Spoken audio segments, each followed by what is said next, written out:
Bonjour à tous et bienvenue dans ce 8e épisode du guide de survie du thésard. Si vous n'avez aucune idée de ce sur quoi vous êtes tombé, je vous conseille d'aller voir l'épisode 0 qui sert d'introduction et de mode d'emploi, puis de faire les épisodes dans l'ordre.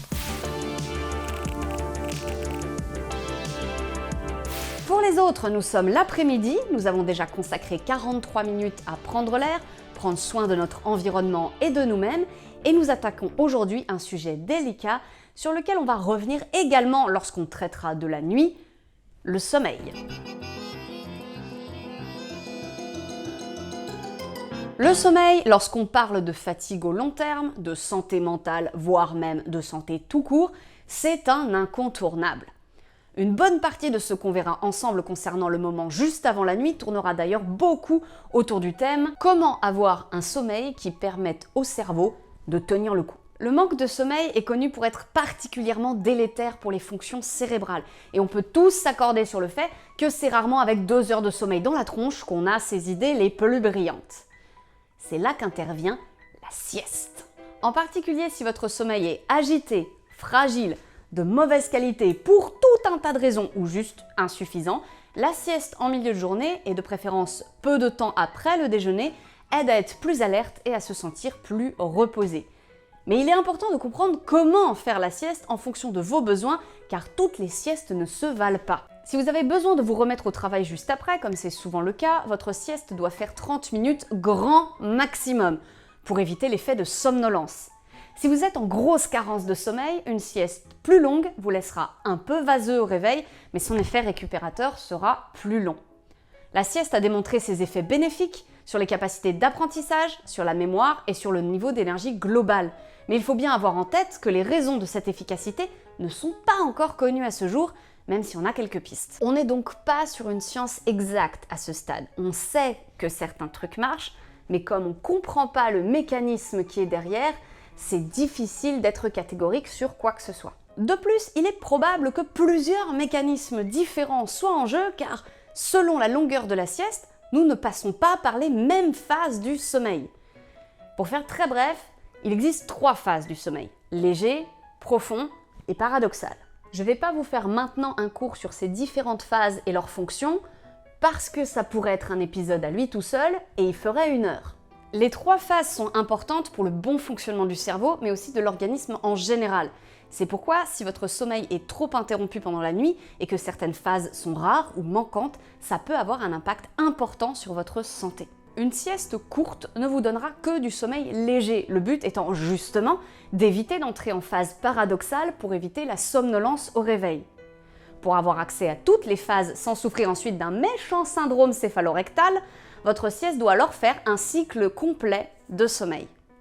Les cycles ont une longueur variable d'un individu à l'autre, mais on retient en valeur standard 1h30. Il n'y a pas de méthode pour connaître la longueur de votre phase du sommeil, hormis si vous faites une polysomnographie, mais c'est un examen un petit peu complexe à obtenir et c'est un poil overkill si c'est juste par curiosité.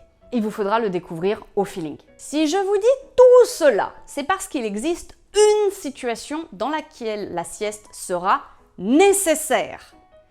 C'est si vous basculez en sommeil polyphasique. Basiquement, il faut retenir que faire tout son sommeil en une fois, genre s'endormir à 10h du soir pour se lever à 6h du matin par exemple, c'est une invention extrêmement moderne à l'échelle de notre espèce. Si vous éliminez l'éclairage artificiel, la dette de sommeil et le réveil alarme à heure fixe, l'être humain fonctionne en sommeil biphasique, c'est-à-dire 2 périodes de sommeil entrecoupées d'une phase d'éveil qu'on appelait au Moyen-Âge d'orveil. Le sommeil polyphasique, quant à lui, apparaît historiquement dans des professions nécessitant une vigilance continue, chez les marins ou les sentinelles, et qui ne peuvent pas se permettre de dormir très longtemps. L'idée est donc de répartir le sommeil en plusieurs fois sur la journée. On va être très clair tout de suite. Le sommeil polyphasique est encore mal connu et peu étudié. Ses impacts sur la santé et sur la performance cérébrale, en bien comme en mal, sont inconnus à ce jour. Si je vous en parle, c'est parce que j'ai personnellement connu un certain nombre de thésards, et j'en ai été un moi-même, qui se sont mis à fonctionner comme ça, souvent sans vraiment le vouloir, plus comme une conséquence du rythme de vie. Donc, si vous commencez à basculer dans ce fonctionnement, vous n'êtes pas nécessairement insomniaque. Vous ne souffrez pas forcément d'un trouble du sommeil. Il est possible que ce soit simplement le degré de vigilance qui occupe votre vie qui fasse opérer cette bascule. En revanche, vous devez absolument considérer votre sieste ou vos siestes comme des parties intégrantes de votre nuit. Vous devez vous attacher à leur qualité et les faire respecter par vos proches, comme si c'était votre sommeil normal.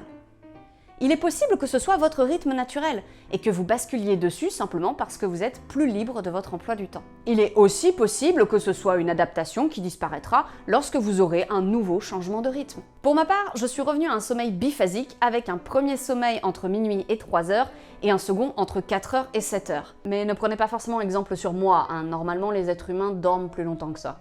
Si, pour une quelconque raison, impliquant souvent un chaton qui court après sa balle dans toute la maison, on va pas se mentir, si tu peux te barrer de cette caméra, bordel de merde.